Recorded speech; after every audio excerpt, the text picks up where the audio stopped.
অবশেষে আসা হলো লাইভে। একটু যুদ্ধই করতে হচ্ছিল।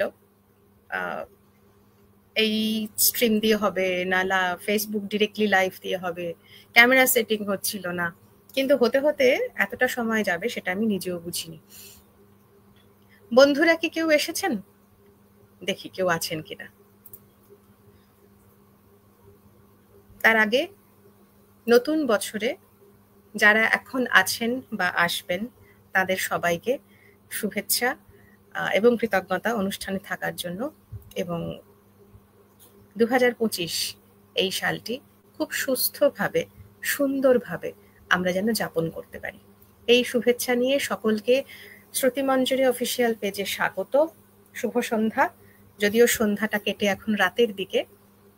কলকাতায় বা অন্যান্য শহরে তো এখন বেশ জমিয়ে ঠান্ডা, সুতরাং রাত 9টার সময় এক কাপ কফি বা যদি কারোর ইচ্ছা হয় সঙ্গে একটু চা নিয়ে বসা যেতেই পারে। বন্ধুরা কেউ কি আছেন? যদি থাকেন বা থাকো, আমাকে যদি একটু লিখে জানাও যে আমাকে দেখা যাচ্ছে বা শোনা যাচ্ছে কিনা।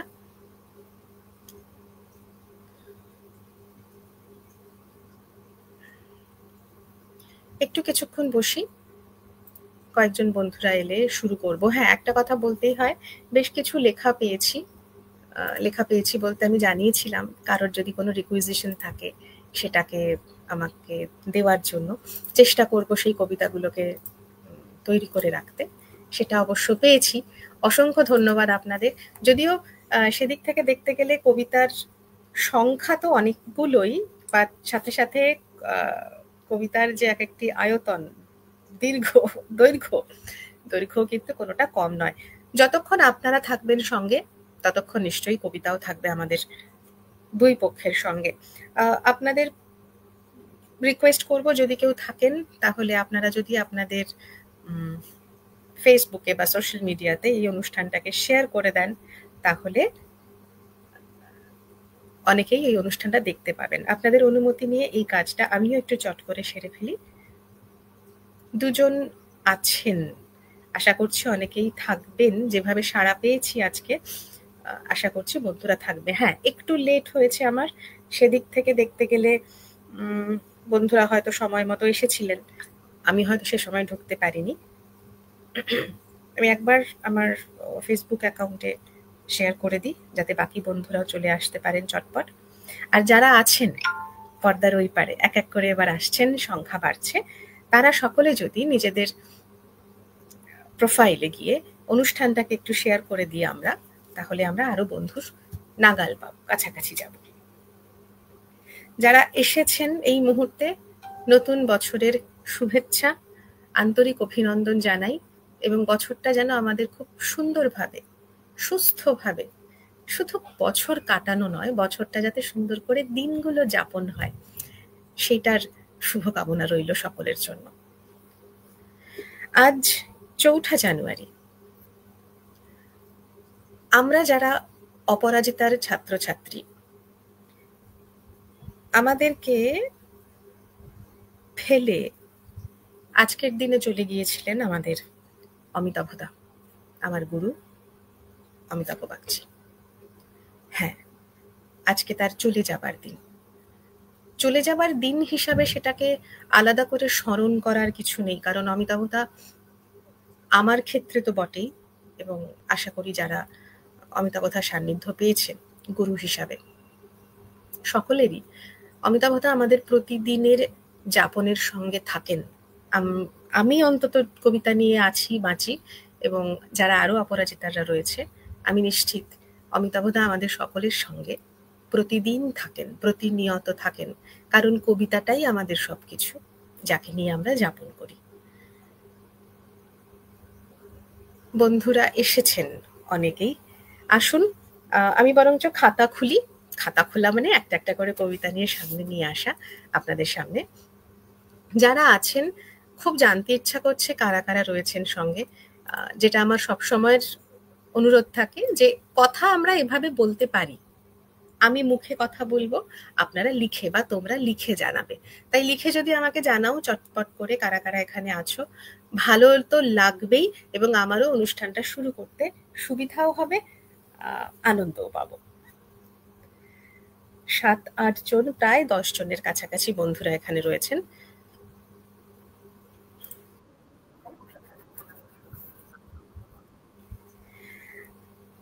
অনুরোধ করব দু একটা লাইন যদি লিখে দেওয়া যায়। পায়েল সঙ্গে আছে, থ্যাংক ইউ পায়েল। শ্রেয়া আমার একদম ছোট্টবেলার বন্ধু, আমার স্কুলের বন্ধু।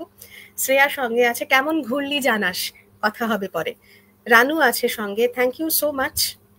শুরু করি, কয়েকটা লাইন দিয়ে শুরু করি, বন্ধুরা নিশ্চয়ই আসতে শুরু করবেন। যেটা মাঝখানে বললাম, দিবস যদি সাঙ্গ হলো, না যদি গাহে পাখি, ক্লান্ত বায়ু না যদি আর চলে, এবার তবে গভীর করে ফেলো কোমরে ঢাকি, অতি নিবিড় ঘন তিমির তলে। স্বপন দিয়ে গোপনে ধীরে ধীরে যেমন করে ঢেকেছ ধরণীরে, যেমন করে ঢেকেছ তুমি মুদিয়া পড়া আঁখি, ঢেকেছ তুমি রাতের শতদলে। পাথেও যার ফুরায়ে আসে পথের মাঝখানে, ক্ষতির রেখা উঠেছে যার ফুটে, বসন ভূষামলিন হলো ধুলায় অপমানে, শকতি যার পড়িতে চায় টুটে। ঢাকিয়া দিক তাহার ক্ষত ব্যথা, করুণা ঘন গভীর গোপনতা, ঘুচায় লাজ ফুটায়ে তারে নবীন উষাপানে, জুড়ায় তারে আধার সুধা জলে। অমিতাভ দাকে প্রণতি জানিয়ে, আমার সশ্রদ্ধ প্রণাম জানিয়ে শুরু করছি আজকের আমাদের অনুষ্ঠান। এরা নাম দিয়েছে শীতের রাতে এক কফি কথায় কবিতায় মঞ্জরি। না না, সেরকম কিছু না, কিছু কবিতা নিশ্চয়ই থাকবে আমাদের বিভিন্ন রকম কথাবার্তা বলতে গিয়ে। কথা প্রসঙ্গে আসি, গত বছরের যা যা যা যা আমাদের চিন্তা ভাবনা ছিল, সেগুলো এক এক করে বছরের শেষ পর্যন্ত আমরা করতে পেরেছি। কিছু হয়তো বাকি থেকে গেছে, সেটা আবার এই বছরের শুরুর দিক থেকে আমাদের কাজ শুরু হয়ে যাবে। যারা আমাদের অনুষ্ঠানে এসেছিলেন, এটা আমার আগেই এটা অবশ্যই বলতে হবে, 19 এবং 22 ডিসেম্বর 2024 যারা যারা আমাদের অনুষ্ঠানে এসেছিলেন, তাদের কাছে আমাদের আন্তরিক কৃতজ্ঞতার এবং অভিনন্দন এবং শুভেচ্ছা। আপনারা যে সঙ্গে ছিলেন, সেটা আমাদের খুব বড় একটা আনন্দের জায়গা। কারণ শেষ মুহূর্তে হল না পাওয়া, হল চেঞ্জ হয়ে যাওয়া, দুটো জায়গায় সেট আপ বানানো, ব্যাপারটা খুব একটা সহজ ছিল না। সহজটা যদিও সহজ হয়ে গেছে, সেটা সকলের একসঙ্গে মিলে কাজকর্ম করাতে, সকলের সহযোগিতায়। কারণ সকলে ওই সময়টা এসেছিল বাড়িতে ঘুরতে। শ্রুতিমঞ্জরি আমাদের সকলকে টেনে আনে ওই সময় বাড়ির লোকের সাথে এবং আমাদের নিজেদের এই যে পরিবারটা, শ্রুতিমঞ্জরি পরিবারের সাথে আনন্দ করতে। 4 থেকে 84, একেবারে ছোট থেকে প্রবীণ কিশোর পর্যন্ত আমরা সকলকে পাই আমাদের এই আনন্দ উৎসবে। যারা যারা আসতে পেরেছিলেন, এসেছিলেন, সত্যি আপনাদের কাছে আমার কৃতজ্ঞতা শেষ নেই। পুরো অনুষ্ঠানটাকে সর্বতোভাবে সুন্দর করে দর্শকের সামনে তুলে ধরার জন্য যারা শ্রুতিমঞ্জরির সঙ্গে ছিলেন, সকলকে নতুন বছরের শুভেচ্ছা এবং শুভকামনা। বর্ণালী সঙ্গে আছে, কল্যাণীদি সঙ্গে আছেন, থ্যাংক ইউ কল্যাণীদি। কল্যাণীদি বম্বেতে থাকেন। সোমাদি সঙ্গে আছেন, বর্ণালী আছো, বেনি মাধবটা শোনাতে হবে। হ্যাঁ, তুমি লিখেছিলে, আমার মনে আছে, নিশ্চয়ই শোনাবো। তোমার সঙ্গে ভালো করে কথা বলাই হলো না। একটা জন্ম এমনি এমনি কেটে গেল, একটা জীবন দেখতে দেখতে চলে যাচ্ছে। একটা জন্ম রেখেছিলাম তোমার সঙ্গে কথা বলার, একটা জীবন রেখেছিলাম কাঁঠাল তলায় মাদুর পেতে তোমার পাশে কাটিয়ে দেব। একটা জন্ম রেখেছিলাম বাঁশ কাগজে স্টিলের নিবে এমনি এমনি পদ্য লেখার, একটা জীবন রেখেছিলাম তোমার জন্যে পদ্য লেখার।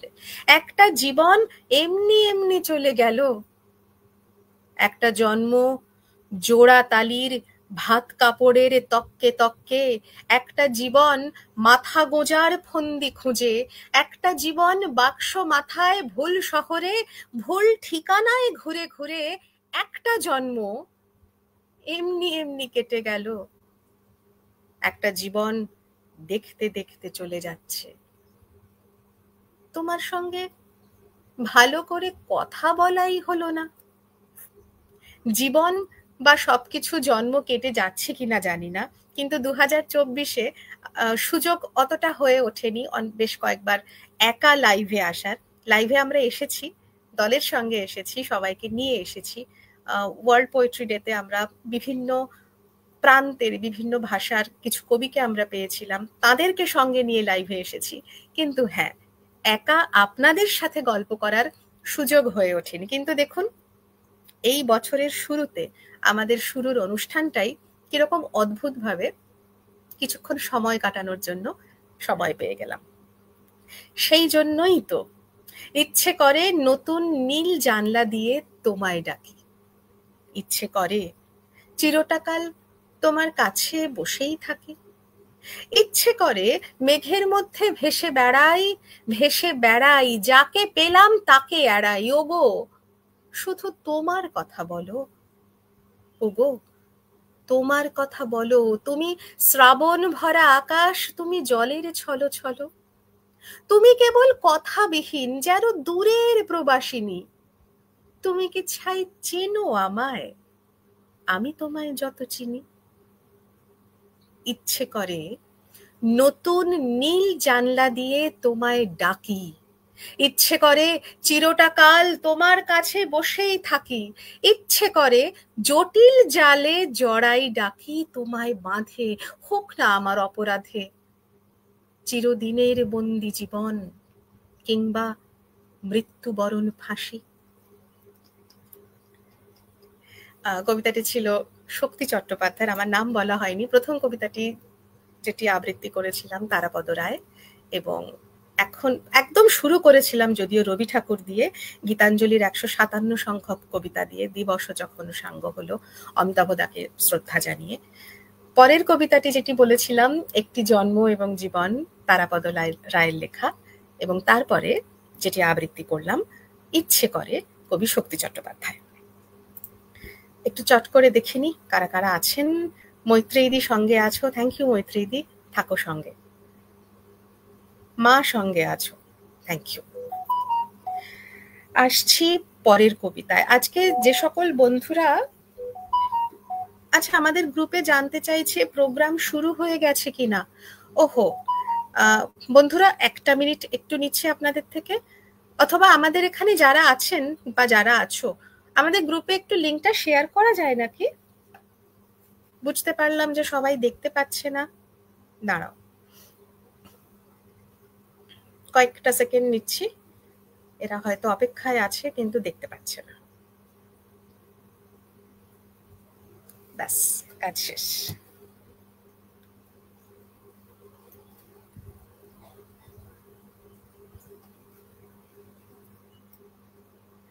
এখানে বলদেব স্যার আছেন কিনা জানি না, আমার ধারণা নিশ্চয়ই আছেন। খুব অদ্ভুতভাবে একটা তো কিছু কিছু কবিতা মাথায় থাকে যে আজকে এগুলো বলার চেষ্টা করব বা এগুলো আবৃত্তি করার চেষ্টা করব। অদ্ভুতভাবে আমার এক লিস্টের সঙ্গে বলদেব স্যার যে কবিতাটি লিখে পাঠিয়েছিলেন যে শুনবেন বলে, সেটি মিলে গেছে। বলদেব স্যার যদি থাকেন কাইন্ডলি একবার এখানে লিখে জানান, কারণ আপনার উপস্থিতিতে ওই কবিতাটি আবৃত্তি করতে চাই, আপনিও যেহেতু শুনবেন বলে লিখে পাঠিয়েছেন। অন্য মনে যেতে যেতে হঠাৎ যদি মাঠের মধ্যে দাঁড়াই, হঠাৎ যদি তাকাই পিছন দিকে, হয়তো দেখতে পাওয়া যাবে বিকেল বেলার নদীটিকে। ও নদী, ও রহস্যময় নদী, অন্ধকারে হারিয়ে যাসনি, একটু দাঁড়া। এই যে একটু একটু আলো, এই যে ছায়া ফিকে ফিকে, এরই মধ্যে দেখে নেব সন্ধ্যাবেলার প্রথম তারাটিকে। ও তারা, ও রহস্যময় তারা, একটু আলো জ্বালিয়ে ধরো, দেখে রাখি আকাশে কোন বিষণ্ণতা ছড়িয়ে যায় দিকে দিকে। দেখে রাখি অন্ধকারে উড়ন্ত ওই ক্লান্ত পাখিটিকে। ও পাখি, ও রহস্যময় পাখি, হারিয়ে গেল আকাশ মাটি কান্না পাওয়া, এ কি করুণ সন্ধ্যা। এ কোন হাওয়া লেগে অন্ধকারে অদৃশ্য ওই নদীর দুঃখ হঠাৎ উঠল জেগে। ও হাওয়া, ও রহস্যময় হাওয়া, তোমায় আমি দেখেছিলাম বলে তুমি আমার পদ্ম পাতা হলে। শিশির কণার মতন শূন্যে ঘুরে শুনেছিলাম পদ্মপত্র আছে অনেক দূরে। খুঁজে খুঁজে পেলাম তাকে শেষে। নদী সাগর কোথায় চলে বয়ে, পদ্ম পাতায় জলের বিন্দু হয়ে। জানি না কিছু, দেখি না কিছু আর, এতদিনে মিল হয়েছে তোমার আমার পদ্ম পাতার বুকের ভিতর এসে। তোমায় ভালোবেসেছি আমি, তাই শিশির হয়ে থাকতে যে ভয় পাই। তোমার কোলে জলের বিন্দু পেতে চাই যে তোমার মধ্যে মিশে যেতে, শরীর যেমন মনের সঙ্গে মেশে। জানি আমি তুমি রবে, আমার হবে ক্ষয়। পদ্ম পাতা একটি শুধু জলের বিন্দু নয়। এই আছে, নেই, এই আছে, নেই জীবন চঞ্চল, তা তাকাতেই ফুরিয়ে যায় রে পদ্ম পাতার জল। বুঝেছি আমি তোমায় ভালোবেসে। জীবনানন্দ দাশের কবিতা তোমায় আমি, একটি অগ্রন্থিত কবিতা। আর তার আগের কবিতাটি ছিল কবি নীরেন্দ্রনাথ চক্রবর্তীর মাঠের সন্ধ্যা। বলদেব স্যার লিখেছেন আমি আছি। বেশ, তাহলে এই কবিতাটি আপনার জন্য। উনি লিখে পাঠিয়েছিলেন নিরর্থক। আর আজকে যা যা আবৃত্তির রেখেছিলাম নিজের ঝোলায়, সেখানে খুব অদ্ভুতভাবে এই কবিতাটিও রাখা ছিল। নিরর্থক, কবি প্রেমেন্দ্র মিত্র। দরজা জানলা ভেজাও যত না, আকাশই তোমায় খুঁজবে। পাল্লা শাসি ফাটলে ফুটোয় কত কাঁথা খানি গুজবে। আকাশ তোমায় খুঁজবে, উঁকি দেবে, দেবে, দেবেই, যত ভাবনা কিছু নেই, একদিন ঠিক শিরায় শনিতে ছটফটে ছোঁয়া বুঝবে। যেখানেই কেন রওনা হও না, ঘরেই নিজের ফিরবে। তেপান্তরেও হারাতে চাইলে সেই দেয়ালেই ঘিরবে। ছাদে ঢাকা দেবে, দেবেই, যতই ভাবো না কিছু নেই, হেসেলে গোয়ালে আসরে বাসরে মামুলি ছক কে ছিঁড়বে। নিরুদ্দেশের পাল তুলে তবু নিজেরই সীমায় দুলবে। যেখানেই কেন উধাও হও না, প্রাণ তার বেড়া তুলবে। বেড়া দেবে, দেবে, দেবেই, যতই ভাবনা কিছু নেই, ছাড়া পেতে ছোট যেখানে খুঁটির বাঁধন কি করে খুলবে। যে ঘাটেই কেন নোঙর ফেলো না, সাগর তবুও ডাকবে। তরি ছেড়ে যদি তরু হও তবু, ঝোড়ো হাওয়া ডালে লাগবে। নাড়া দেবে, দেবে, দেবেই, যতই ভাবনা কিছু নেই, ফসলের জল ঢালে যে সে মেঘই মোহাম্মদগড় হাঁকবে। সাগর তোমাকে ডাকবে, আকাশ তোমাকে খুঁজবে, উঁকি দেবে, দেবে, দেবেই, যতই ভাবো না কিছু নেই, একদিন ঠিক শিরায় শনিতে ছটফটে ছোঁয়া বুঝবে। এর সঙ্গেই আসি, হাতের উপর হাত রাখা খুব সহজ নয়। সারা জীবন বইতে পারা সহজ নয়। এ কথা খুব সহজ, কিন্তু কে না জানে সহজ কথা ঠিক ততটা সহজ নয়।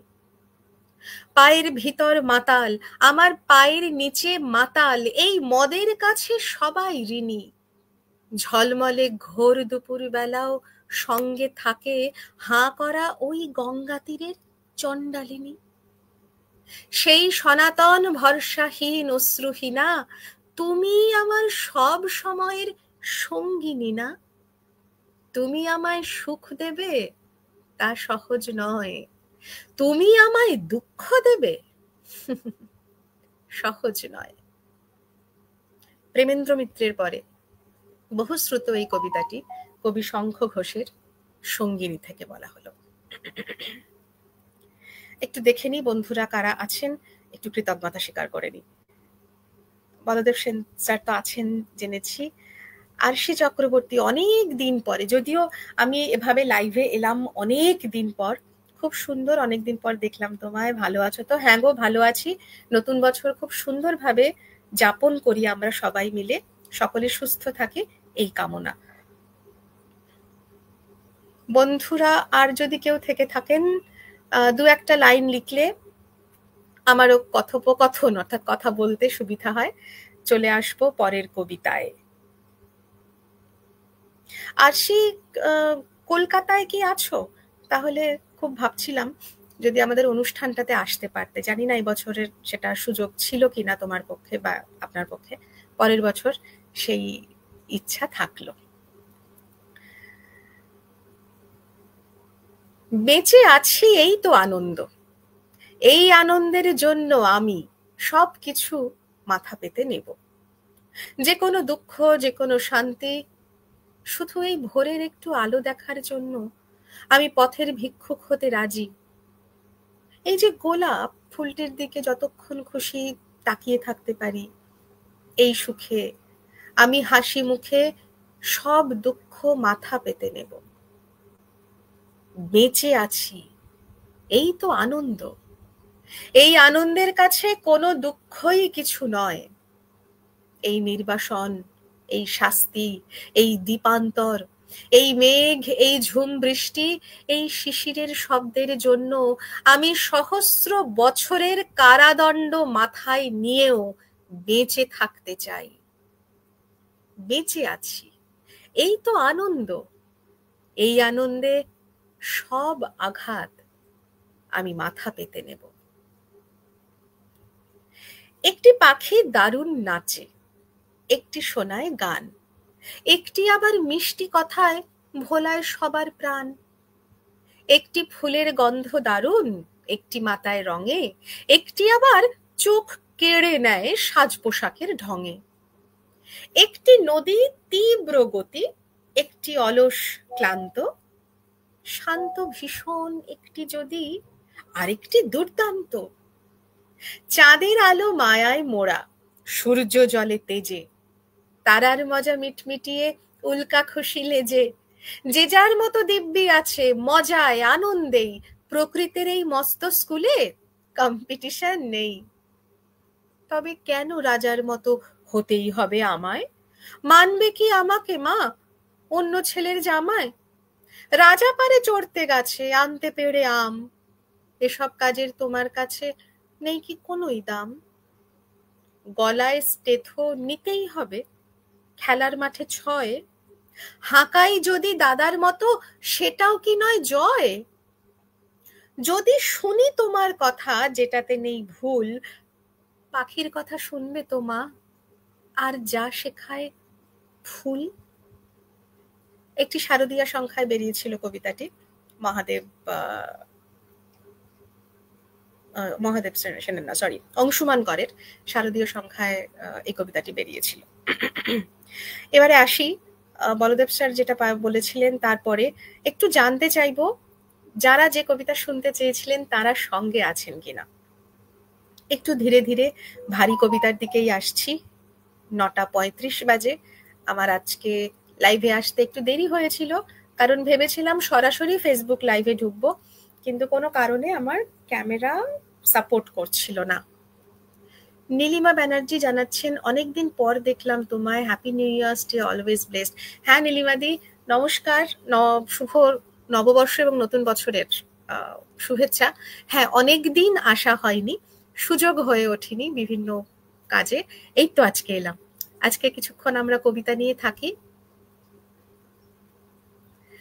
জন্মদিনটা তোমার মুখে শুনতে চাই। হ্যাঁ পায়েল, তোমরা লিখেছিলে, মনে আছে। জন্মদিনটা নিয়ে একটু শেষের দিকে আসবো। ওই কবিতাটা বলার পরে চট করে অন্য কোনো কবিতাতে যাওয়াটা অসুবিধা হবে, বা চেষ্টা করব জন্মদিন দিয়ে যদি অনুষ্ঠান শেষ করা যায়। নিশ্চয়ই বলবো আজকে, তোমরা অনেকে মিলে লিখেছো জন্মদিনের জন্য। আমাদের সঙ্গে কি পাপিয়াদি আছেন? সঙ্গে আছি, খুব ভালো লাগছে, থ্যাংক ইউ সুতপা, থাকো সঙ্গে। পাপিয়াদি যদি তুমি থাকো তাহলে রিকোয়েস্ট করবো একটা ছোট্ট এখানে মেসেজ করে দিতে। তোমার রিকোয়েজিশনের আজকের যে কবিতাটি ছিল সেটা চাইবো এখন আবৃত্তি করতে।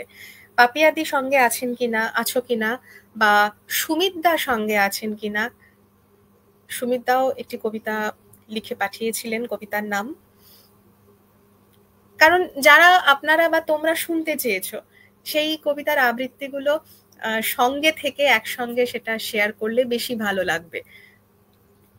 পাপিয়াদি এবং সুমিত দা, তোমরা বা আপনারা যদি দুজনেই থেকে থাকেন এই মুহূর্তে লাইফে, ছোট্ট করে একটুখানি লিখে দিন আমাকে, তাহলে তোমাদের কবিতাটা নিয়ে এরপরে আসতে চাই, না হলে আমি আরেকটুখানি এগিয়ে যাই।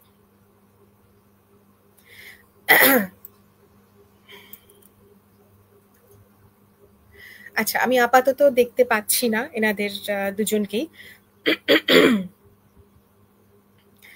কে যেন এখানে লিখেছিলে? বর্ণালী, বর্ণালী এবং বন্যাদিও লিখেছিলে মনে আছে। আসছি তোমাদের কবিতায়, চেষ্টা করছি।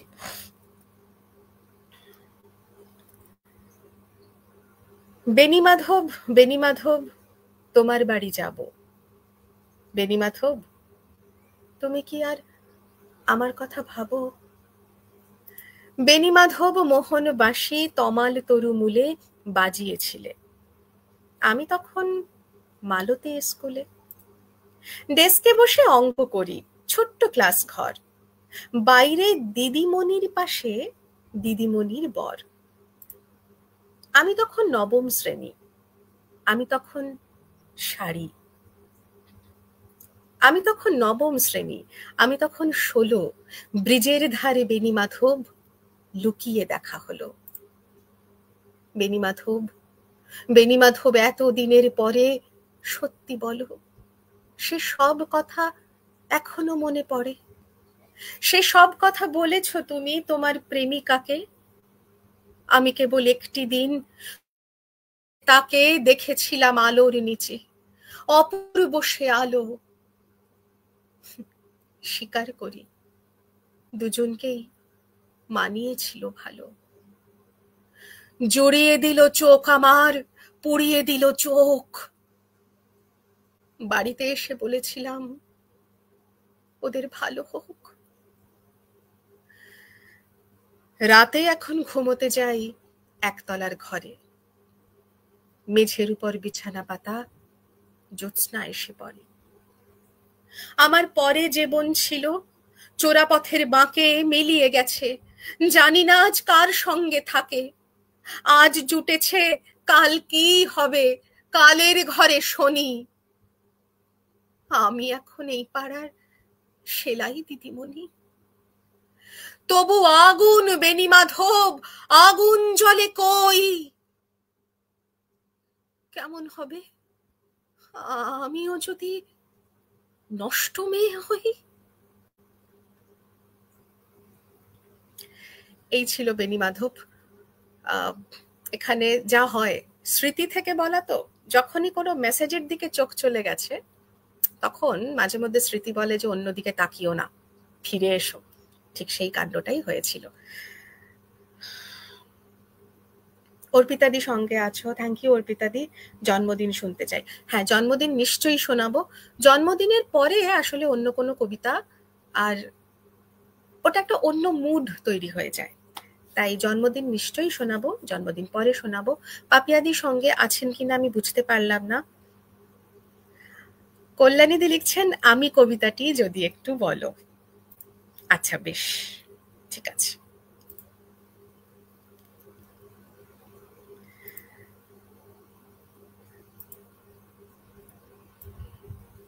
আমি, ভালো কবিতা বলে দিয়েছো, মানে চুজ করে দিয়েছো, ঠিক আছে আসছি। রবি ঠাকুরের লেখা আমারই চেতনার রঙে পান্না হলো সবুজ, চুনি উঠল রাঙা হয়ে। আমি চোখ মেললুম আকাশে, জ্বলে উঠল আলো পূবে পশ্চিমে। গোলাপের দিকে চেয়ে বললুম, সুন্দর, সুন্দর হলো সে। তুমি বলবে, এ যে তত্ত্ব কথা, এ কবির বাণী নয়। আমি বলবো, এ সত্য, তাই এ কাব্য। এ আমার অহংকার, অহংকার সমস্ত মানুষের হয়ে। মানুষের অহংকার পটেই বিশ্বকর্মার বিশ্বশিল্প। তত্ত্বজ্ঞানী জপ করছেন নিঃশ্বাসে প্রশ্বাসে, না না না, না পান্না, না চুনি, না আলো, না গোলাপ, না আমি, না তুমি। ওদিকে অসীম যিনি, তিনি স্বয়ং করেছেন সাধনা মানুষের সীমানায়, তাকেই বলে আমি।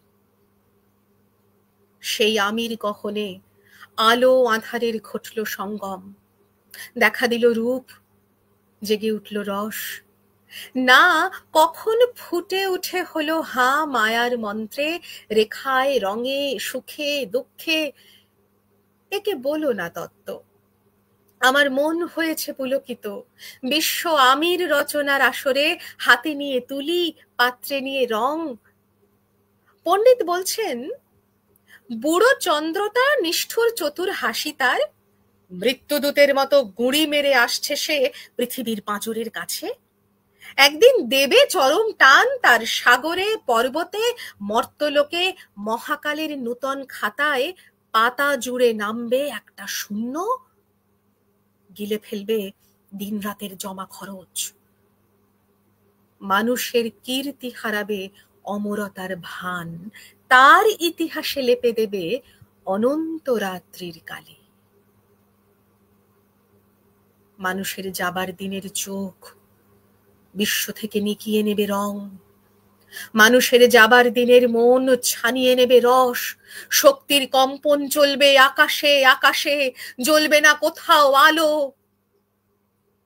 বিনাহীন সভায় যন্ত্রীর আঙুল নাচবে, বাজবে না সুর। সেদিন কবিত্বহীন বিধাতা একা রবেন বসে নীলিমাহীন আকাশে, ব্যক্তিত্ব হারা অস্তিত্বের গণিত তত্ত্ব নিয়ে। তখন বিরাট বিশ্বভুবনে দূরে দূরান্তে অনন্ত অসংখ্য লোকে লোকান্তরে এ বাণী ধ্বনিত হবে না কোনোখানেই, তুমি সুন্দর, আমি ভালোবাসি। বিধাতা কি আবার বসবেন সাধনা করতে যুগ যুগান্তর ধরে? প্রলয় সন্ধ্যায় জপ করবেন, কথা কও, কথা কও। বলবেন, বলো তুমি সুন্দর। বলবেন, বলো আমি ভালোবাসি। রবীন্দ্রনাথ ঠাকুরের আমি কবিতাটি কল্যাণীদি শুনতে চেয়েছিলেন, বেশ ভালো লাগলো কল্যাণীদি, একবারে হঠাৎ করে লিখলে। আর তৈরি ছিল অবশ্যই, এবং আমি বেশি খুশি যে তুমি শুনতে চাইলে এবং সেটা তোমাকে আমি শোনাতে পারলাম। আশা করি ভালো লেগেছে। থ্যাংক ইউ সো মাচ, খুব ভালো লাগলো বর্ণালী, থ্যাংক ইউ। তোমার মুখে এটা শোনার অনেক দিনের ইচ্ছা ছিল, সম্ভবত বেনি মাধব নিয়ে বলছো, থ্যাংক ইউ। আমি পরের কবিতায় চলে আসছি। আমি দুজনকে চাইছিলাম যদি দুজনে থাকতেন বেশ।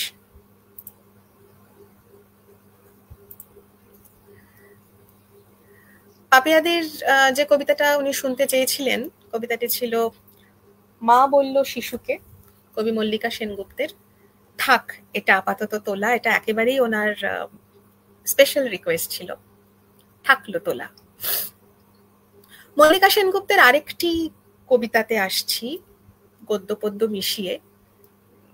কবিতাটা একটু দীর্ঘ, আমাদের দেরি হচ্ছে না তো, 9:45 বাজে, যদিও শনিবার, আগামীকাল রবিবার, কিছুক্ষণ তো আমরা থাকতে পারি সঙ্গে নিশ্চয়ই। তাহলে সেই বুঝে আমি ক্রমশ কবিতার দৈর্ঘ্য অনুযায়ী কবিতাগুলো খুলব। একটু দীর্ঘ কবিতা, মল্লিকা সেনগুপ্তের। হস্তিনাপুরের এক গৃহবধূ, সেই আমি আবার জন্মেছি। ভারতবর্ষের দিকে যে মেয়েটি এই প্রশ্ন ছুড়ে দিয়েছিল, স্ত্রীকে পণ রাখবার অধিকার কে দিল স্বামীকে, তার মতো প্রতিবাদী 1000 বছর ধরে কখনো দেখেছ? সেই দিন নেশাগ্রস্ত রাজা যুধিষ্ঠির ভারত কাঁপানো সেই কুপ্রস্তাব পেশ করলেন। যিনি নন অতি খর্বা, অতি কৃষ্ণা, কৃষা বা রক্তাভ, পদ্মপলাশ চোখ সেই নারী দ্রৌপদীকে পণ রাখলাম। পৃথিবী তখনও কিন্তু ধ্বংস হয়ে যায়নি মানুষ। ভারতের ইতিহাসে বাকি ছিল আরো দুর্ঘটনা। সভাঘর ক্ষুব্ধ হলো, বৃদ্ধেরা ধিক্কার দিল, ভীষ্ম হতবাক। সেই দিন আপনারা জানেন বিদুর এবং গুরু দ্রোণাচার্য দুহাত মাথায় দিয়ে চুপচাপ মোহগ্রস্ত বসে রইলেন। খুশি গোপন না করে ধৃতরাষ্ট্র বললেন, কে জিতল কে? তিন পতনের শব্দ শোনা যায়, সভাঘর এমন নীরব। দুই পক্ষ উদ্গ্রীব। শকুনির পাশা বলে উঠল, জিতেছি। উল্লাসে পাগল কর্ণ হেসে উঠলেন। আর ওই দুর্যোধন বললেন, প্রাতিকামী দাসী দ্রৌপদীকে নিয়ে এসো সভাঘরে। আমার প্রথম স্বামী অধমুখ, দ্বিতীয়ের অবরুদ্ধ ক্রোধ শান্ত করেন তৃতীয়। ফাল্গুনী, তুমিও এত ক্লিব ছিলে, হায়। আমি প্রশ্ন পাঠালাম, প্রাতিকামী জেনে এসো প্রাজ্ঞদের থেকে, নিজেকে না দ্রৌপদীকে? ধর্মরাজ কোন বাজি আগে হেরেছেন? উত্তর এলো না কোনো। পরিবর্তে ধর্মরাজ বলে পাঠালেন, রজস্বলা একবস্ত্রা, কাঁদতে কাঁদতে তুমি শ্বশুরের সামনে দাঁড়াও। টেনে ধরলেন চুল দুঃশাসন এসে, সেই মেঘবর্ণ চুল যেখানে ফাল্গুনী তুমি মুখ গুজে শুয়েছিলে নরম নিশীথে। কন্দর্প নিন্দিত কান্তি ভীমসেন এই চুলে খেলা করতেন। এই চুলের সুগন্ধে স্নায়ু শান্ত রাখতেন রাজা যুধিষ্ঠির। মাতৃহারা সহদেব এবং নকুল এই চুলের রহস্যে ভুলে থাকতেন শোক। স্বয়ং জননী কুন্তী এই চুলে খোপা বানাতেন। দুঃশাসন সেই চুল টানতে টানতে এনে প্রকাশ্য সভায় দাঁড় করালেন এক অসুর চম্পস্যা মহিষীকে। তোমরা পুরুষজন বাঁ হাতে নারীকে ঠেলে অন্দরে পাঠাও, ডান হাতে তোমরাও গা থেকে কাপড় টেনে খুলে নাও উন্মুক্ত বাজারে। তোমরা বিধান দাও, তোমরাই বোবা হয়ে থাকো। পুরুষে পুরুষে যুদ্ধ, প্রতিশোধ রমণীর শ্লীলতাহানিতে, স্খলিত ভসনে সভা ঢেকে গেল। দ্রৌপদীর শাড়ি খুলল না, তন্তুর কৌশলে আমি প্রমত্ত কৌরব ঘরে লজ্জা রাখলাম। ওরে দুঃশাসন শোন, শত দেবতাও এসে তোকে বাঁচাবে না। মহাযুদ্ধে পাণ্ডবেরা প্রতিশোধ নেবে এই দারুণ লজ্জার। ধিক কুরুবৃদ্ধগণ, ধিক! ঠুটো জগন্নাথ ভারতবাসীকে আপনারা চুপচাপ বসে দেখলেন এই অধর্মের জয়। শাড়ি শাড়ি আর শাড়ি রেশমের 7 রঙে ঢেকে গেল কৌরবের সভা, তবু গিঁট খুলল না। লজ্জা বস্ত্রটুকু তবু থেকে গেল দুঃস্বপ্ন শরীরে। শরীরে দুঃস্বপ্ন কেন? লেলিহানে শরীর ছুঁতে চেয়ে পুড়ে গেছে নগর বন্দর। এই মুখ চুম্বকের মতো টেনে এনেছিল নদী তীরে অসংখ্য তরণী। আমার মতোই এক অভিশপ্ত রূপসী না আমি স্বয়ং? কে যেন আমার মুখ দেখে বলেছিল, থেমে থাকা ইতিহাস, তোমার সৌন্দর্য দেখে অন্য সব নারীদের বানরই লাগছে। কে বলেছে? বলেছিল জয়দ্রথ বনবাসে তাড়া করে এসে। হে পুরুষ, রূপ দেখলেই কেন হাতের মুঠোয় চাও জ্যান্ত মানবীকে? না পেলে তারই শাড়ি টেনে ধরে অশ্লীল হাসিতে তার মুখ কালো করে দিতে চাও? বলো, দ্রৌপদীর বহুপতি বেশ্যা অতএব। আমি যদি বেশ্যা হই, তুমিও পুরুষ বেশ্যা কর্ণ মহামতি। তোমারও শয্যায় আসে বহু পত্নী, বিবিধ স্ত্রীলোক। তুমি যে নিয়মে চলো, সে নিয়মে অধিকার আমারও থাকুক। তোমরা যে গ্রন্থ লেখো, সেই গ্রন্থ আমরাও উল্টে দিতে পারি।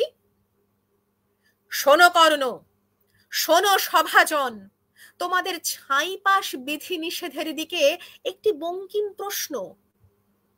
যখন আমি প্রশ্ন করি, তোমরা ভয় পাও। ভীষ্ম পিতামহ আমার, তুমিও মুখ লুকাও। ধৃতরাষ্ট্র বলুন, আমি কলঙ্কের যোগ্য কিনা আজ? শৃগাল গাধা উঠল ডেকে, অশুভ সব শব্দ মহারাজ। দুর্যোধন উরু দেখান, উরুর নিচে শানিত অপমান। হতচেতন যুধিষ্ঠির বোঝেন না তো কিছুই মহাপ্রাণ। ঝড়ের মতো ফুঁসে ওঠেন একাই ভীমসেন। অর্জুনের আঙুল তাকে শান্ত রাখছেন। এত সকল কাণ্ড শেষে ধৃতরাষ্ট্র আসরে নামলেন। বলেন তিনি, কৃষ্ণা, তুমি কি বর চাও বলো? তারপর আমি দুটি মাত্র বর চাইলাম। প্রথম, হে পিতা, যদি প্রসন্ন থাকেন তো এই বর দিন যে সর্বধর্মচারী যুধিষ্ঠির যেন দাসত্ব থেকে মুক্ত হন। দ্বিতীয় বরে দাসত্ব মুক্ত হোক বীরশ্রেষ্ঠ ভীমসেন, অর্জুন, নকুল ও সহদেব। বর চেয়েছিলাম করজোড়ে, দাঁতে দাঁত চেপে। যুধিষ্ঠিরের ধর্ম আর অর্জুনের গান্ডীবের প্রতি আমার সমস্ত সন্দেহ অপ্রকাশিত রেখে। বিশ্ববন্দিত স্বামীদের প্রতি আমার ক্রোধ ও সন্দেহ তো প্রকাশ করা যাবে না। সভাজনের কাছে তারা হাস্যাস্পদ হবেন। ধৃতরাষ্ট্র তৃতীয় বর নিতে অনুরোধ করলেন। আমি নিলাম না, কারণ হে সভাজন, লোভে সর্বধর্মনাশ হয়। বৈশ্য একবার, ক্ষত্রিয়ানি দুইবার, রাজা 3 বর এবং ব্রাহ্মণ 100 বর নিতে পারেন। আপনাদের মহাগ্রন্থে এই বিধান আছে। যে রাজ্যপাট যুধিষ্ঠির নিজ দোষে হারিয়েছেন, আমি তৃতীয় বর চেয়ে সেই রাজ্য ফেরত চাইব না। রাজ্য উদ্ধার করবেন আমার পৌরুষগর্বী স্বামীরা, কারণ আপনাদের মহাগ্রন্থে রাজত্ব বিস্তারী পৌরুষের শর্ত। আমার এই আশ্চর্য সিদ্ধান্তে সভা হতবাক হলো। শুধু কর্ণ বললেন, দ্রৌপদী দুঃখ সাগরে ডুবে থাকা পাণ্ডবদের নৌকার মতো পার করলেন। ইতিপূর্বে আর কোন নারী এরকম কাজ করেছেন বলে শুনিনি। আমার স্বামীরা মাথা নিচু করে বসে থাকলেন। এছাড়া আর কি বা আমি করতে পারতাম? অনেক পরে আমার ক্রোধ বিস্ফারিত হলো, যেদিন বনবাসের ঘরে কৃষ্ণ এসে সামনে দাঁড়ালেন। কৃষ্ণ, তুমি এসেছো যদি, শোনো আমার কথা।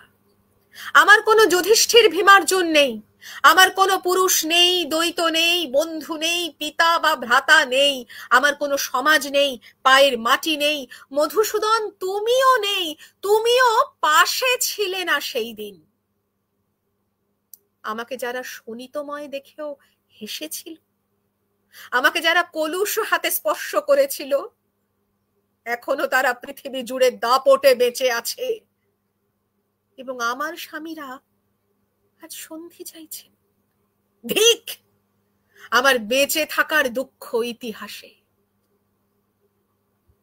তারপর পদ্মকোষের মতো দুই হাতে মুখ ঢেকে আমাকে কাঁদতে দেখে কৃষ্ণ বললেন, ভাবিনি, তুমি যাদের উপর ক্রুদ্ধ হয়েছ তারা ধ্বংস হবে অর্জুনের স্বরে আচ্ছন্ন হয়ে মাটিতে শোবে। তুমি রাজমহিষী হবে যদি আকাশ পতিত হয়, হিমালয় শীর্ণ হয়, পৃথিবী খণ্ড খণ্ড হয়, সমুদ্র শুষ্ক হয়, তথাপি আমার বাক্য ব্যর্থ হবে না। আমার অপমানের ক্ষতে সেই প্রথম মলম পড়েছিল। আমার মরুভূমির বালি সেই প্রথম অশ্রু শিখেছিল। কৃষ্ণ, তুমি আমার মনে সেই প্রথম বন্ধু হয়েছিলে, সেই প্রথম ভারত ভূমি তোমার পায়ে প্রণাম করেছিল। এইভাবে কৃষ্ণ তো দেবতা হলেন। দ্রৌপদীর চোখে তিনি তো রীতিমতো হিরো, হিম্যান। কিন্তু ভাবুন তো বেচারা রাধার কথা, তার তো যত সর্বনাশের মূলে সেই কৃষ্ণ স্বয়ং। বন্ধু বন্ধু থাকা বেশ ভালো, কোনো টেনশন হয় না, যেমন দ্রৌপদী আর কৃষ্ণ। সখী দ্রৌপদীর জন্য যেভাবে জান লড়িয়ে দিয়েছিলেন কৃষ্ণ, সেরকম রাধার জন্য তো করেননি। ওই জন্যই তো মুশকিল। বন্ধুরা হুটহাট করে প্রেম নিবেদন করে বসলেই সাড়ে সর্বনাশ। প্রেম গ্রহণ করলেও বিপদ, উল্কার মতো জ্বালিয়ে দেবে। আর প্রেম গ্রহণ না করলে তো আরো বিপদ। যাকে ফিরিয়ে দেব তার পুরুষতান্ত্রিক ইগো জেগে উঠবে, অ্যাসিড বাল্ব ছুড়বে। এসব দেখলে শুনলে বড় মন খারাপ হয়। তখন মাঝে মাঝে গঙ্গার ধারে গিয়ে বসে থাকি। গঙ্গা কি সুন্দর, এখন কি সুন্দর। এখনো কলকাতার সেরা অভিজ্ঞতা গঙ্গাবক্ষে লঞ্চ ভ্রমণ। লঞ্চের ডেকে বসে দেখুন একবার, পুরো বাংলার ইতিহাস উঠে আসবে সামনে, পুরো গঙ্গা মাতৃক ভূখণ্ডের ছবি। এত যে সুন্দর আমাদের গঙ্গা, তাকেও কালি ছড়ে লোকে। ওফ, দম বন্ধ হয়ে আসে ভাবলে।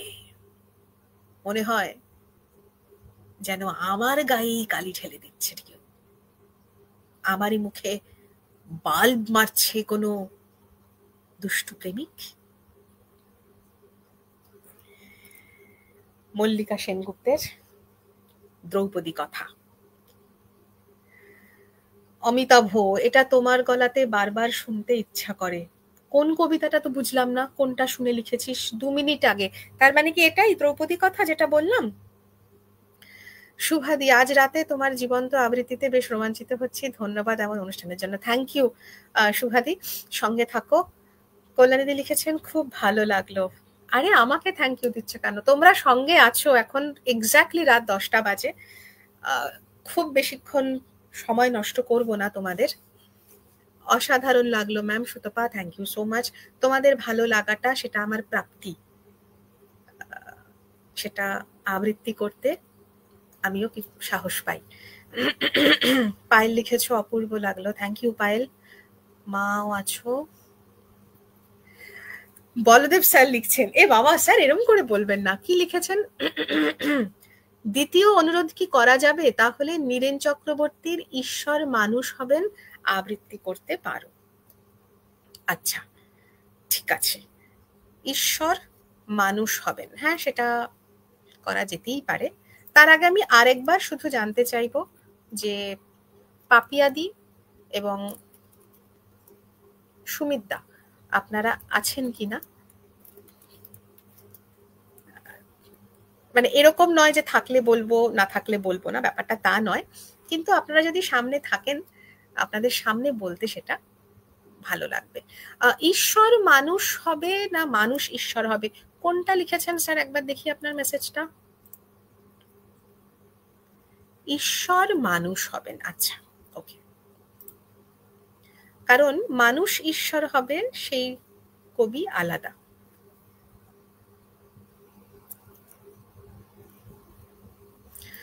পাপিয়াদি যাতে অন্তত পরের কবিতাটা আবৃত্তি শুনতে পারেন, পাপিয়াদির জন্য পরের কবিতা মল্লিকা সেনগুপ্তেরই লেখা। বেশ অন্যরকম কবিতাটি উনি শুনতে চেয়েছিলেন আজকে। মা বলল শিশুকে,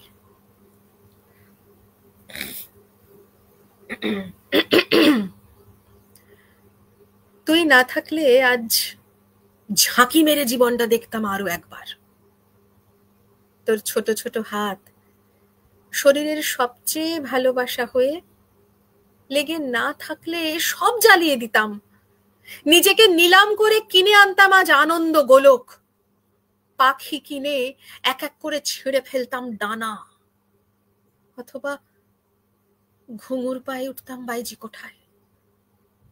রাত্রি 10টায় একা বাইপাসে দাঁড়িয়ে দাঁড়িয়ে দেখতাম হিরো হন্ডা থেকে নেমে দৈত্য দানবেরা একে একে নরকের দরজা খুলছে। শিশু বলল, টিউবলাইটের মতো জলে দৈত্যদের দাঁত, তোমাকে কামড়ে খেয়ে নেবে। ওমা, পালাও পালাও। 36 বছর ধরে সন্তর্পণে পালিয়ে এসেছি। গৃহঘটে ফুটো ছিল, তাও সোনা বুঝতে পারিনি। কুকুর যেভাবে মাটি বিস্ফারিত করে 2 পায়ে, আমিও তেমন করে সম্পদের খোঁজে ওই ভান্ডার খুঁড়েছি। যদি কোনো স্বর্ণ মুদ্রা, এক ছিটে ভালোবাসা যদি আজও পড়ে থাকে নিচে।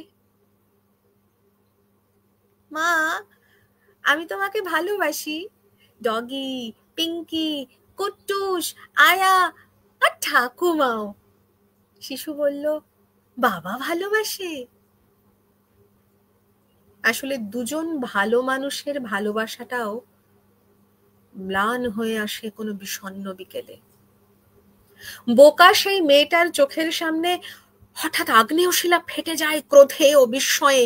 তোকে ছাড়া কাকে বলি ছোট্ট সকাল। সকাল বললে কেন? আমি জল। শিশুটির গভীর বিশ্বাস, জলের শুশ্রূষা নিতে ডুব দিই তোরই গভীরে। শূন্য আজলায় ওঠে তোর ছোট মুখ। তুই না থাকলে সোনা কবেই যে তলিয়ে যেতাম। শিশুটি বলল, ইস, বললেই হলো, আমি টেনে আনতাম। জানো না, আসলে আমি স্পাইডারম্যান। তাহলে সমুদ্রে ভেলা ভাসিয়ে ভাসিয়ে খুঁজে বেড়াতাম বুনো মানুষের দ্বীপ। শাড়ি, জামা, অলংকার, 19 April, Shahnaz, Revlon, Garcia Marquez, পরিবার পরিবার খেলা ভেঙে দলছুট মেয়ে, পুরুষালী সভ্যতার চাঁদমারি থেকে বহু দূরে কাঁচা মাংস দাঁতে ছিঁড়ে তুলতাম তীর ও ধনুক। তুই যদি সভ্যতার অংশ না হতি ছোট শিশু।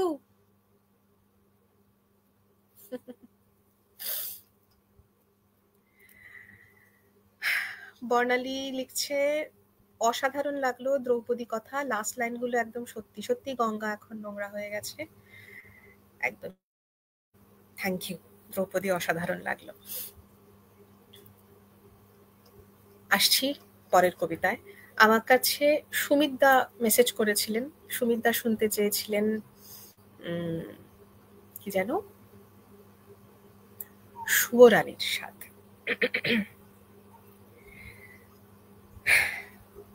একটুখানি জল খেয়ে নি, আর দেখি মাঝখানে কি কি আছে। সময়টা যদি থমকে যেত। এ মা, না কল্যাণী, এরম করে বলো না।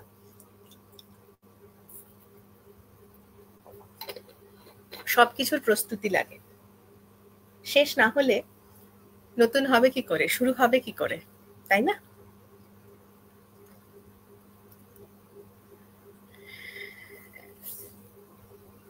জন্মদিনের অপেক্ষায় যারা আছো, সময় ক্রমশ ঘনিয়ে আসছে, তোমাদেরও খুব বেশিক্ষণ বসাবো না, 10টা বেজে গেছে। সুমিতদার রিকোয়েস্টের এই কবিতাটা বলে এবার ক্রমশ শেষের দিকে আমরা হাঁটতে শুরু করি। সুয়োরানীর বুঝি মরণকাল এলো, তার প্রাণ হাঁপিয়ে উঠছে, তার কিছুই ভালো লাগছে না। বদ্যিবার নিয়ে এলো, মধু দিয়ে মেরে বললে খাও, সে ঠেলে ফেলে দিলে। রাজার কানে খবর গেল। রাজা তাড়াতাড়ি সভা ছেড়ে এলো। পাশে বসে জিজ্ঞাসা করলে, তোমার কি হয়েছে, কি চাই?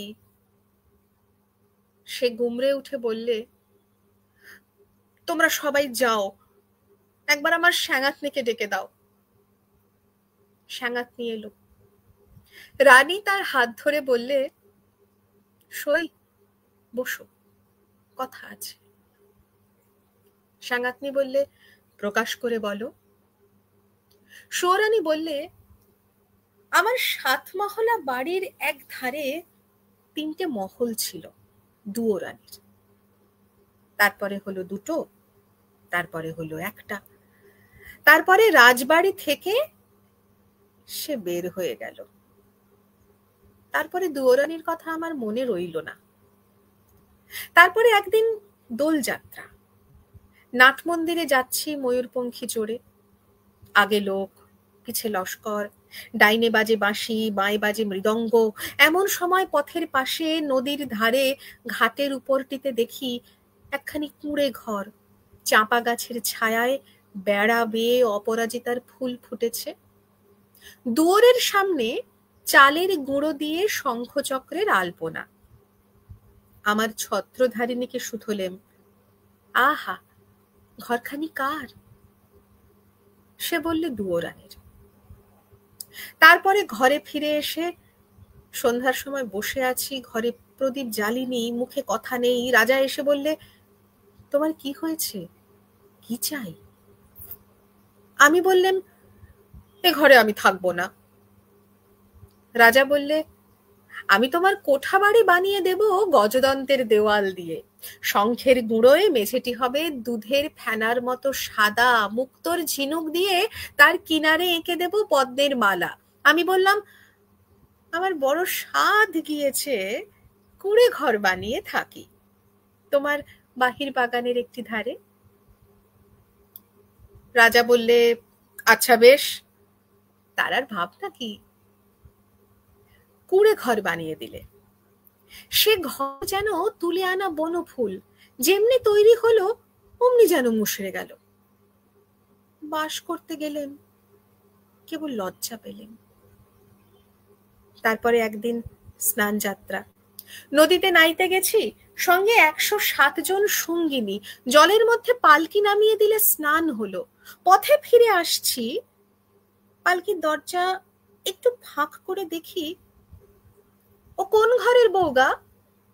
যেন নির্মাল্যের ফুল, হাতে সাদা শাঁখা, পরনে লাল পেড়ে শাড়ি। স্নানের পর ঘড়ায় করে জল তুলে আনছে, সকালের আলো তার ভিজে চুলে আর ভিজে ঘড়ার উপর ঝিঁকিয়ে উঠছে।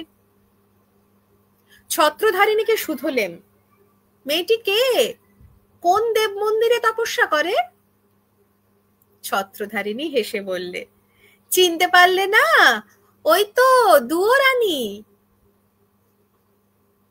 তারপরে ঘরে ফিরে একলা বসে আছি, মুখে কথা নেই।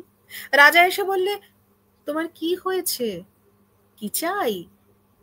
আমি বললেম, আমার বড় সাধ, রোজ সকালে নদীতে নিয়ে মাটির ঘড়ায় জল তুলে আনবো বকুলতলার রাস্তা দিয়ে। রাজা বললেন, আচ্ছা বেশ, তার আর ভাবনা কি? রাস্তায় রাস্তায় পাহারা বসলো, লোকজন সরে গেল। সাদা শাঁখা পরলেন আর লাল পেড়ে শাড়ি। নদীতে স্নান সেরে ঘড়ায় করে জল তুলে আনলেম। দুয়ারের কাছে এসে মনের দুঃখে ঘড়া আছড়ে ভাঙলেম। যা ভেবেছিলাম তা হলো না, শুধু লজ্জা পেলেম। তারপরে সেদিনই রাস যাত্রা। মধুবনে জ্যোৎস্না রাতে তাঁবু পড়ল। সমস্ত রাত নাচ হলো, গান হলো। পরদিন সকালে হাতির উপর হাওদা চড়ল। পর্দার আড়ালে বসে ঘরে ফিরছি, এমন সময় দেখি বনের পথ দিয়ে কে চলেছে, তার নবীন বয়স।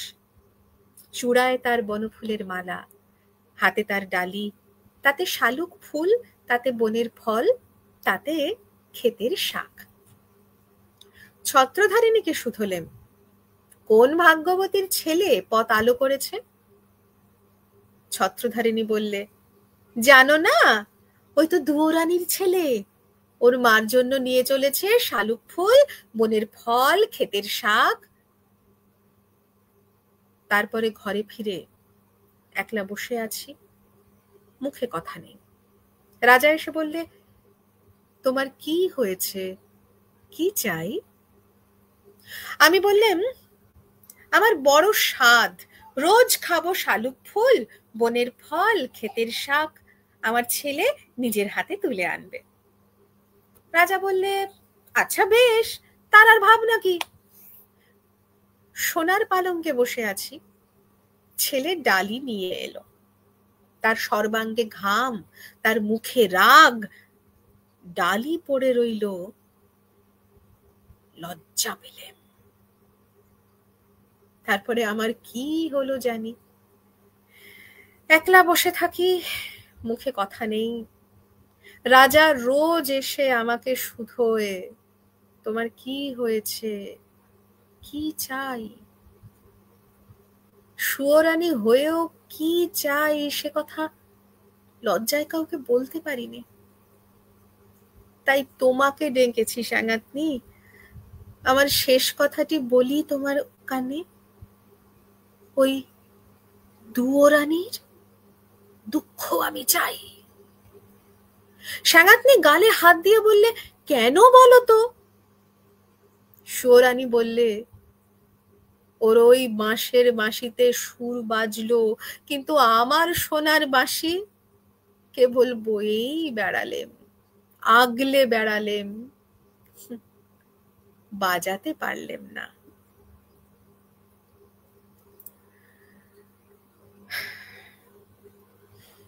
অর্পিতাদি লিখছেন, আমার খুব প্রিয় কবিতা সুয়োরানীর স্বাদ।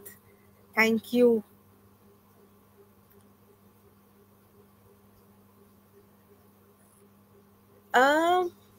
আমি আবৃত্তি খুব ভালো বুঝি না, তবু বেশ ভালোই লাগলো। বাহ, থ্যাংক ইউ মামি। এসো, 10:15 বাজে। তৃষ্ণাদি সঙ্গে আছো, থ্যাংক ইউ তৃষ্ণাদি। চন্দ্রানিদি সঙ্গে আছো, কেমন আছো চন্দ্রানিদি? এলাম কলকাতায় ঠিকই, কিন্তু দুজনেরই নিজস্ব কাজে আমাদের দেখা হয়ে উঠল না। নতুন বছরের শুভেচ্ছা জানাই। তুমি সুস্থ থেকো, ভালো থেকো, কথা হবে গো তোমার সঙ্গে। কি লিখেছে? আচ্ছা বেশ, আমরা কি আরো মিনিট 15-20 বসবো সকলে? তারপরে শেষ করতে হবে, তাই না?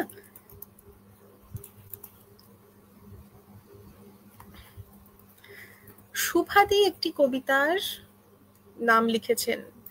আচ্ছা, সুবোধ সরকারের। ঠিক আছে, দেখছি। শুভাদির কবিতাটা আবৃত্তি করার চেষ্টা করি। পাপিয়াদির কবিতাটি শোনাতে পারলাম না তোমাকে সরাসরি, তবে নিশ্চয়ই শোনাবো। ক্লাসে এটা নিয়ে আমরা আলোচনা করব, আমরা বলবো, কবিতাটা তৈরি করব।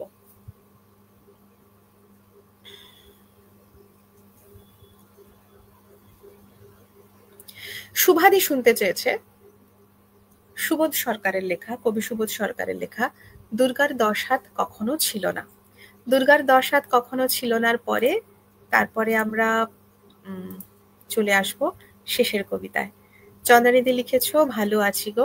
হ্যাঁ গো চন্দ্রানিধি, ভালো থেকো সকলে। বন্ধুরা রয়েছেন সঙ্গে, সেটা একটা খুব বড় প্রাপ্তি। আমি ভেবেছিলাম ঘন্টাখানেক, এই 1 ঘন্টা আর একটু হয়তো প্লাস মাইনাস করব অনুষ্ঠান, তাতে 1 ঘন্টাই হয়েছে। আর মিনিট 15-20 দেখি কোথায় গিয়ে আমরা থামি।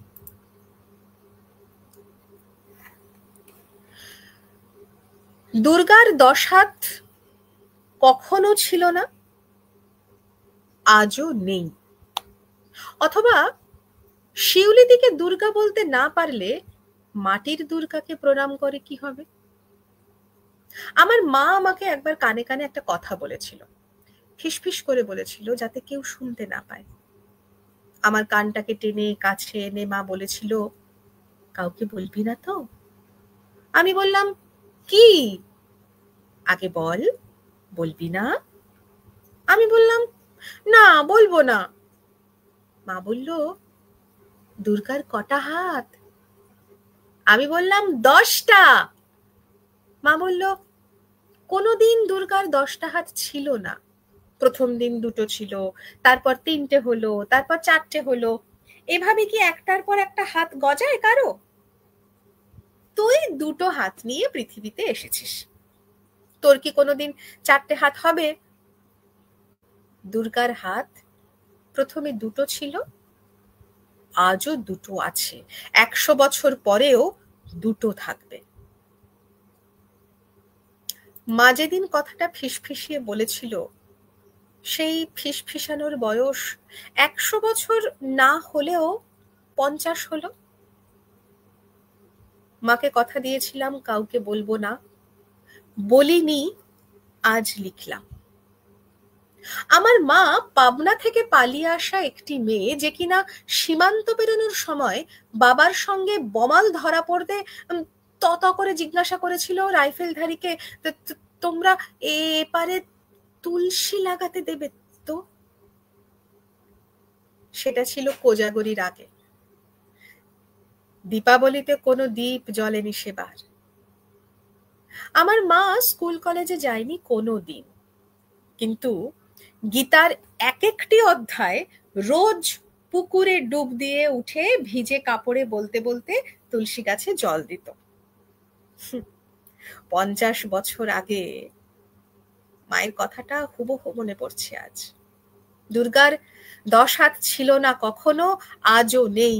ফিসফিস করে নয়, এসপ্ল্যানেডে দাঁড়িয়ে মাইকে মাইকে বলতে ইচ্ছা করছে মায়ের কথাটা। দুর্গার 2টো হাত, তাকিয়ে দেখুন। 2টো হাত দিয়ে যে কাজ দুর্গা করেছিলেন, সেটা 10 হাত থাকলেও অনেকে পারবে না। এখানেই মেটাফারের জয়, রূপকের উদ্যাপন। যে মানুষটি কল্পনা করেছিল 10 হাতের, তিনি একজন বড় মাপের কবি, বাল্মীকির সমান। আমাদের পাড়ায় থাকতেন শিউলিদি, বউ হয়ে এসেছিলেন, কিন্তু সে বাড়িতে কোনো রোজগার নেই।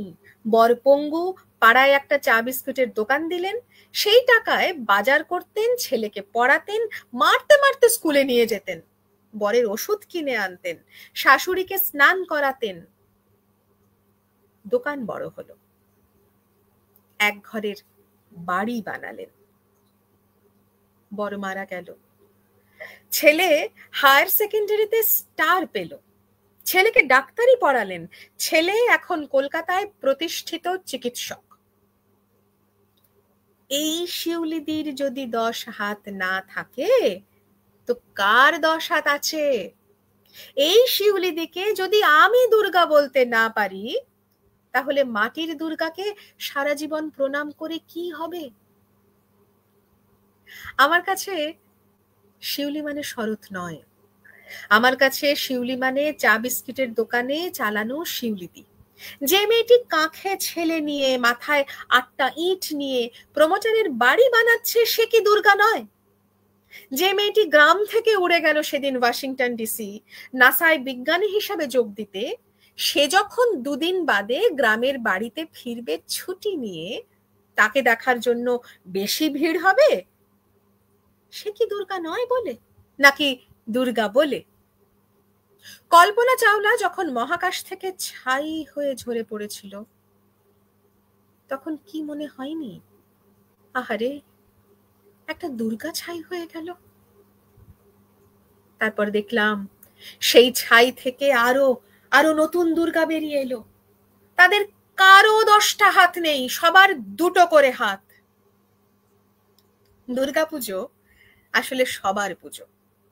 বড় লোকের পুজো, মধ্যবিত্তের পুজো, প্রান্তিকের পুজো, ব্রাহ্মণের পুজো, পোল ভিল সাঁওতালের পুজো। যদিও বহু সাঁওতালের বাড়ি 5 দিন কালো কাপড়ে ঘিরে রাখা হয় শোকের চিহ্ন হিসাবে, সে এক অন্য গল্প। অসুর তাদের প্রতীক, অনার্য জনজাতির দেবতা। তারা বিশ্বাস করেন এই পুজোর ভিতরে লুকিয়ে রয়েছে আর্য সাম্রাজ্যবাদ। অসুরকে শূলবিদ্ধ করে পুজো করাটা তারা অনেকেই ভালো চোখে নেন না। তাই শোক, তাই কালো কাপড়। যে কোনো উৎসবের পিছনেই থাকে একটা না একটা পরাজয়ের কাহিনী, বশ্যতার কাহিনী, ক্ষমতা দেখানোর উল্লাস। কিন্তু দুর্গা আমার চোখে হাজার হাজার লক্ষ কোটি মেয়ের উঠে দাঁড়ানোর গল্প। প্রতিটি মেয়ের মধ্যে একটি লুকোনো দুর্গা আছে, প্রতিটি মেয়ের মধ্যে ৮টা লুকোনো হাত রয়েছে। একটা একটা করে সেই হাত বের করে নিয়ে আসার নাম দুর্গা পুজো, আর সেই পুজোর গন্ধের নাম শিউলি।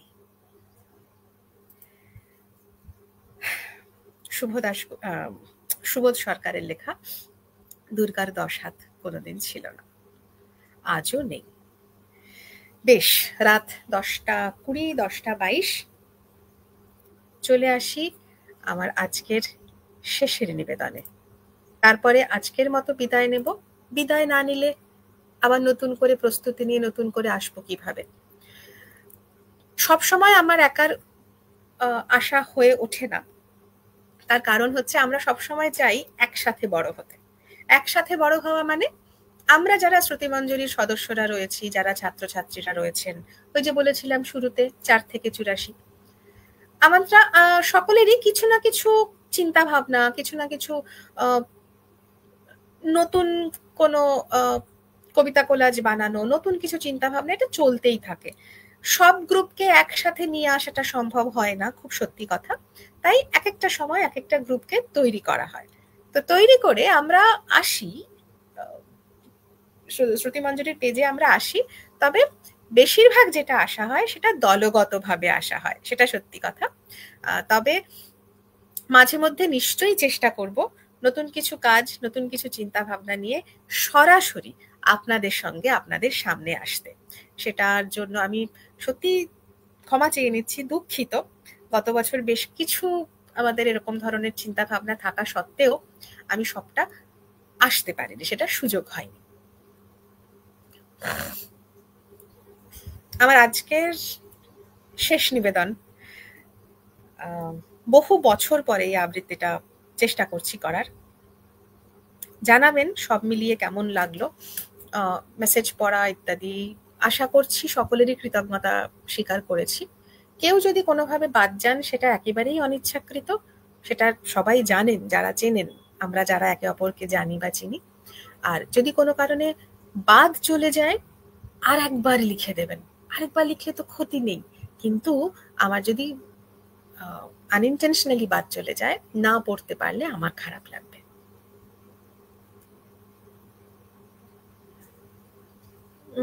বর্ণালী লিখছে, দারুণ কবিতা আবৃত্তি করলে দাঁড়াও। এই লেখাটা পড়তে গিয়েই না আমার এখানে গন্ডগোল হয়ে যাচ্ছে। দুর্গার 10 হাত, ওনার লেখা বেশ কিছু কবিতা তোমার মুখে শুনেছি, খুব ভালো লাগলো। থ্যাংক ইউ বর্ণালী। মা আছে সঙ্গে, অসামান্য প্রকাশ, থ্যাংক ইউ। চন্দ্রানিধি লিখেছিলে, ভালো আছি গো, কথা হবে গো চন্দ্রানী, অনেকদিন কথা, চন্দ্রানিধি অনেকদিন কথা হয়নি।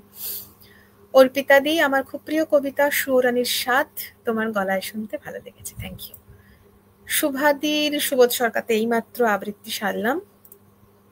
জয়ী মামি আছে, এটা তখন পড়েছিলাম। আমি আবৃত্তি খুব ভালো বুঝি না, তবু বেশ ভালোই লাগলো, থ্যাংক ইউ। তৃষ্ণাদি আছেন, বেশ, সঙ্গে থাকো। দ্রৌপদী, অসাধারণ লাগলো, থ্যাংক ইউ। কেমন আছো, শরীর ভালো তো? বর্ণালী লিখেছিলে, গঙ্গা এখন নোংরা হয়ে গেছে, আবর্জনা ফেলার জায়গা, ভাবতেও খারাপ লাগে। সত্যি গো, কষ্ট হয়। চলে আসছি আজকের শেষ নিবেদনে। 1 ঘন্টা হয়ে গেছে, আর বেশি সময় একেবারেই নেব না। শুভ দাশগুপ্তের জন্মদিন। আমি জানি না সৌমি আছে কিনা সঙ্গে, বা কোনোভাবে দেখছে কিনা। সকলের মুখে আজকে আমাদের শ্রুতিমঞ্জরির গ্রুপে যেভাবে জন্মদিনটা উঠেছে, এটা মনে হচ্ছে আলটিমেটলি সৌমি সেদিন বলে ফেলেছিল অনুষ্ঠানে দাঁড়িয়ে।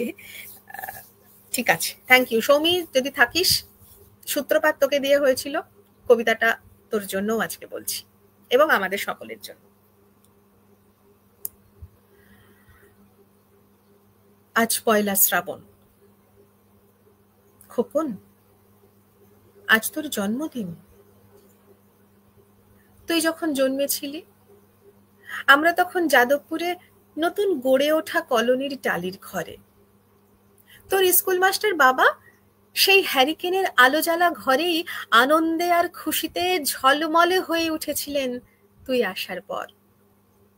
তোর নাম রেখেছিলেন সুকল্যাণ। মানুষটার মনটা ছিল শিশুর মতো, অভাবে অনটনে বেঁচে থাকা নানা দুর্বিপাকেও ভেঙে পড়তেন না কখনো।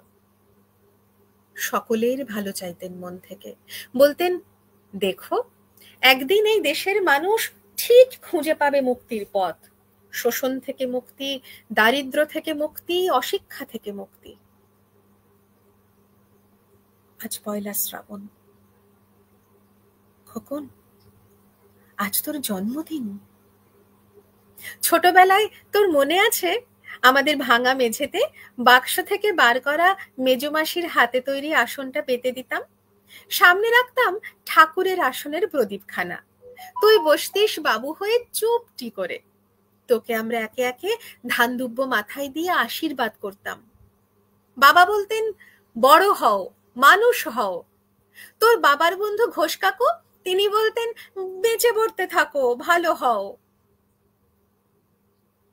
তুই জিজ্ঞেস করতিস, মা, বর্তে মানে কি মা? আমি শুধু তোর মাথায় ধান দুর্বই দিতাম, বলতাম না কিছুই। মনে মনে বলতাম, ঠাকুর, আমার খোকনকে মস্ত বড় মানুষ করে তোলো। আমার খোকন যেন সত্যি মানুষ হয়, 5 জনের একজন হয়। ওর যেন কখনো কোনো বিপদ না হয় ঠাকুর। অভাবের সংসারে ওই একটা দিন, পয়লা শ্রাবণ, কষ্টের পয়সায় একটু বাড়তি দুধ নিতাম, পায়েস রান্না করে দিতাম তোকে। তুই খুব পায়েস ভালোবাসতিস। তোর বাবা বাস স্ট্যান্ডের দোকান থেকে নিয়ে আসতেন তোর প্রিয় মিষ্টি ছানার গজা। সামান্য স্কুল মাস্টারিতে কি বা আয় হতো, ঘরে বসে ছাত্র পড়িয়ে আসতেন কিছু। দাউ দাউ অভাবের আগুনে সেই রসদ পড়তে সময় লাগতো না। তোর বাবার জামা সেলাই করতাম আর বারবার বলতাম, আসছে মাসে জামা বানিয়ে নিও একটা।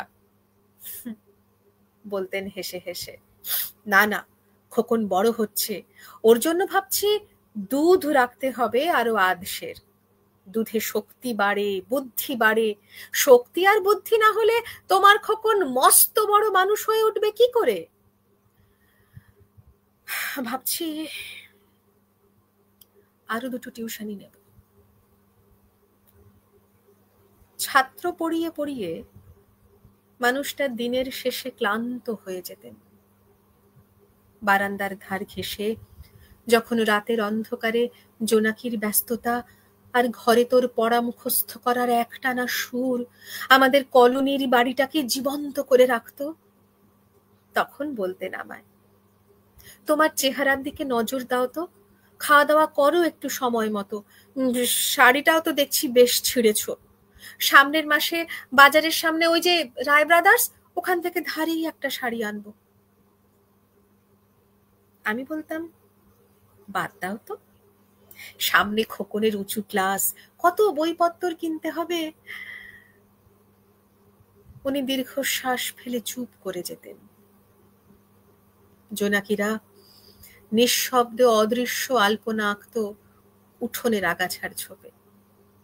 আবহ সঙ্গীতের মতো তুই ঘরের ভেতরে খাটের উপর বসে পড়া মুখস্থ করতিস, ইতিহাস, ভূগোল, গ্রামার। ঈশ্বর আমাদের নিরাশ করেননি।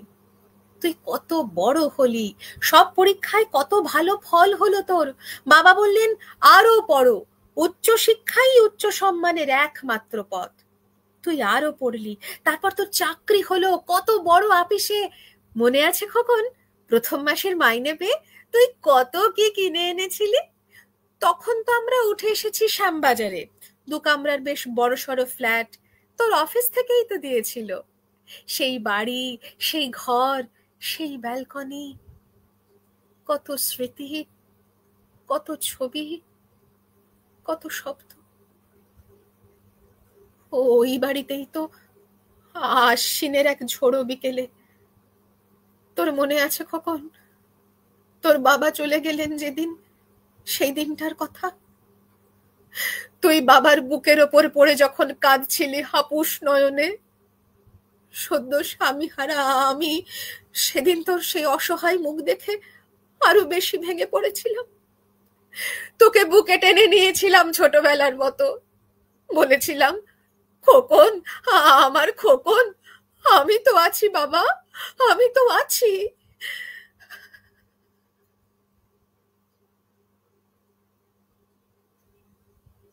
আজ পয়লা শ্রাবণ। কলকাতা থেকে অনেক দূরে মফস্বলের এই বৃদ্ধাশ্রমে আমি একেবারে একা খোকন। তোকে বড় দেখতে ইচ্ছে করছে রে, তোকে, বৌমাকে, আর আমার ছোট্ট বিল্টুকে। তোরা এখন কত দূরে, সল্টলেকের মার্বেল বসানো ঝকঝকে বাড়িতে। আজ তোর জন্মদিনে নিশ্চয়ই খুব বড় পার্টি হচ্ছে ওখানে, না রে?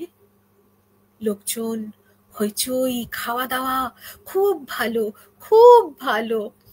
খোকন, আজ পয়লা শ্রাবণ, আমার বড় মনে পড়ছে যাদবপুরের ভাঙা ঘরে রাত্রে মাঝে মধ্যে আমার পাশে ভয় পেয়ে তুই খুব জড়িয়ে ধরতিস।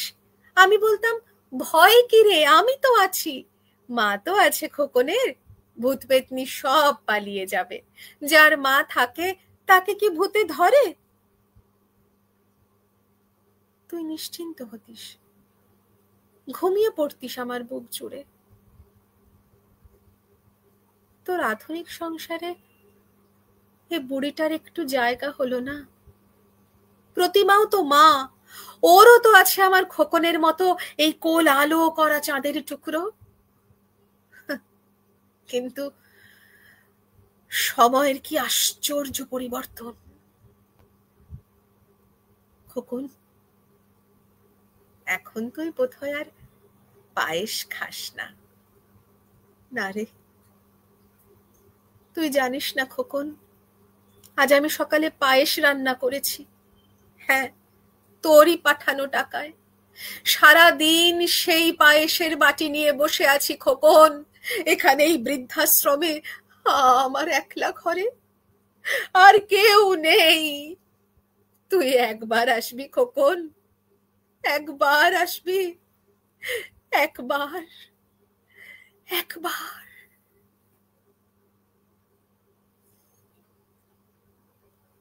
বেশ, যা যা কথা দেওয়া ছিল মনে হচ্ছে এক এক করে কথাগুলো রাখতে পেরেছি। কিছুটা কম বেশি সেটা অবশ্যই জানিও। এই কবিতাটির পরে আর খুব কথা বাড়াচ্ছি না, শুধু এটুকু বলে রাখছি, আবার আসবো, একাও আসবো, দলকে নিয়েও আসবো। নতুন বছরে সবাই খুব ভালো থাকুন, সুস্থ থাকুন এবং আনন্দে থাকুন। ভালো আছি এটা যেন আনন্দ করে বলতে পারি। আজ আসি, শুভরাত্রি।